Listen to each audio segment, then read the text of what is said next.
Hi hello friends, ఇది పరమానంద శిష్యులు second part అనమాట.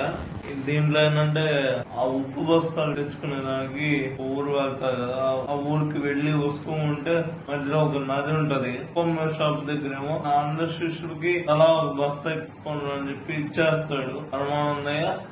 ప్లస్ పరమానందయ్య భార్య వాళ్ళందరూ బస్తాలు తెచ్చుకున్నారు అనుకో బయటకు వస్తారనమాట. అన్న తలా ఒక బస్తా ఎత్తిన తర్వాత ఒక నది దగ్గరకు వచ్చి ఆ నది అప్పుడే ఉధృత పెరుగుతూ ఉంటుంది. నిప్పులతో ఉండే కర్ర తీసుకొని ఒక శిష్యు కలుపుతాడు.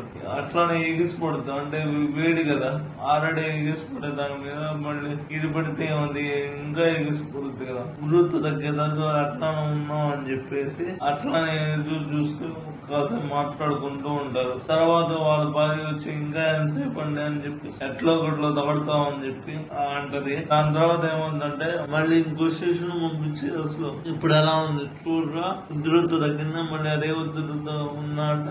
మళ్ళీ ఆ నిప్పు పెట్టిన కర్రనే ఆరిపోయిన తర్వాత తీసుకెళ్లి చూపిస్తాడు. చూపించిన తర్వాత ఈసారి ఏముంది ఆరిపోయి ఉంటది ఒకటి నిప్పు ఆరిపోయిన తర్వాత చిన్నగా ఓడి తర్వాత ఊరు అందరూ నది దాటుకుని ఇంటికి వెళ్ళిపోతారు. ఇంకోసారి నది దాటే ప్రోగ్రాములు రాత్రి పూట పెట్టబాగని చెప్పి కోపంతో వెళ్ళిపోతున్నారు. నా తలకాయ పగిలిపోతుంది మీ దెబ్బకి, నేను చేసిన గోళకి అని చెప్పి లోపలికి వెళ్ళిపోద్ది అనమాట.